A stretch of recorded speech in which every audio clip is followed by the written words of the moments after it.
Welcome to G3, a video and podcast series from 702 Communications.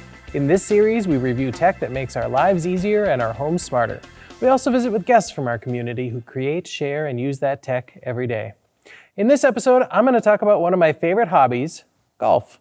I've been a casual golfer for about 25 years now, and I'm always looking for ways to improve my game, or ways that don't include lessons, because why would I actually want to learn how to play golf?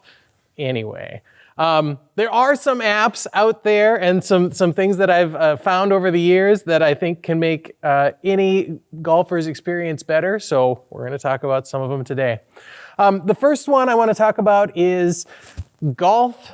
Even once you get through the whole buying your clubs expense, golf itself is expensive, right? So $50 or $100 for a round if you got a cart and you're buying beverages and all that. So there is something out there called TeeOff. There's an app, and it's an app and a website, TeeOffcom. I kind of call it the Expedia of golf courses. So you can pull up TeeOff and look for courses nearby. So if I'm going to look at Fargo, not Farfo, North Dakota area, and let's say I want to look for golf courses tomorrow, I can find tee times at local courses for a fairly substantial discount. Like this one's showing me 29% off. So that's a good deal. And if I want to click and book, I can click and book. I can call my friends quick and say, hey, I can get us a deal here tomorrow. And we can go out and save a little money and have a good round of golf. So teeoff.com, that's my first tip for you if you want to play some golf and maybe save a little money.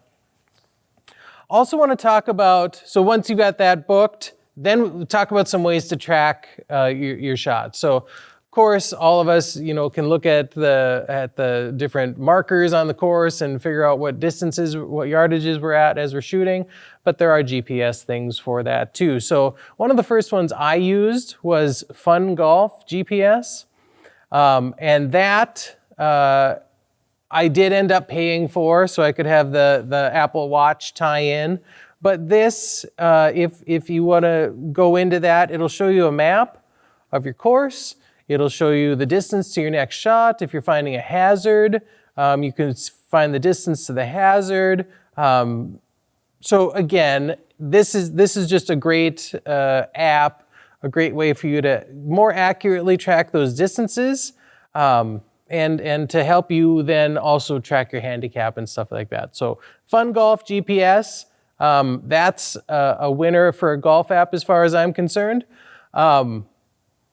18 Birdies is out there, and that one does pretty much the same thing, but it's more ad driven, but it does, let's see, it wants me to buy some things right now and refer a friend. So again, a little busier than what I paid for, right, on the Fun Golf.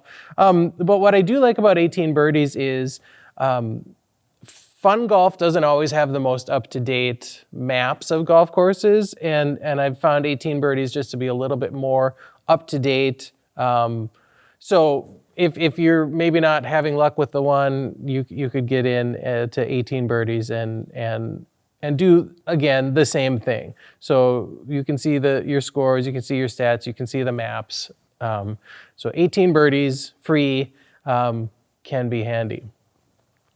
If you want to spend some more serious money, we teased this on North Dakota Today earlier.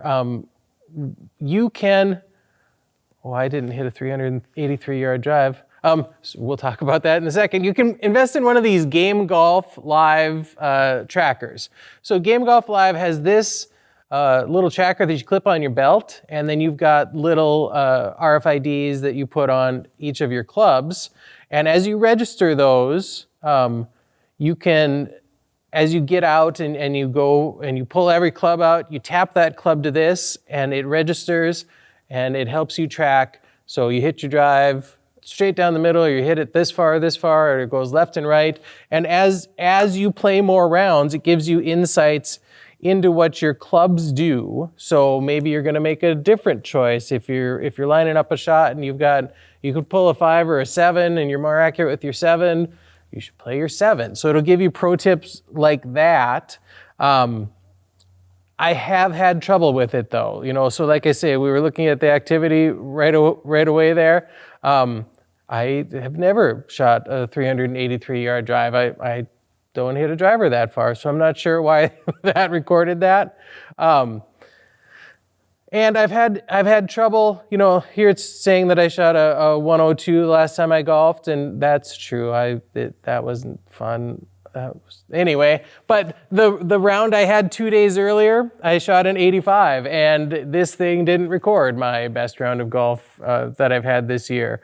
So I don't have any record of that. So I was, frustrated about that. So as cool as this is, there are still some things in it that I don't like. So if you look, I do want to show you just this, because this is kind of neat. If I look at this round of tips and mounds, and I look at my golf bag, it's gonna take an average. So it was saying that my driver that I hit 10 times that day, I was only hitting on average 182 yards. My long that day was 204 yards. It shows my 4-iron, and where did that go, and where did my 5-iron and 6-iron, and so it shows everything you're doing with those clubs, again, to help maybe let you make better choices when you're picking your clubs. So I think that's kind of cool. Like I say, I haven't been completely happy with how this has recorded things. It's been just a little bit glitchy, but it is kind of cool. That tech's out there, and as stuff like this continues to develop, if you really want some more insights into your golf, whether you're a great golfer or you're kind of a hacker like I am, you're going to get some insights from tech like that. So again, that's just a quick look at a couple things. Save some money finding it, track your shots a little bit better. In the end, there's all kinds of tech out there to help with your game, and there are ways to make it a little bit more affordable, so get out there and play around. That's a wrap for this episode of G3. I hope you liked this conversation about golf. If you did, let us know. Comment on the video, like, share, subscribe, and tell all your friends about us, because we've got some great content coming up. And don't forget to check out my appearances on Valley News Live's North Dakota Today, where I dive into a little bit more of our favorite tech. Until next time, I'm Brian Cromit, and this is G3.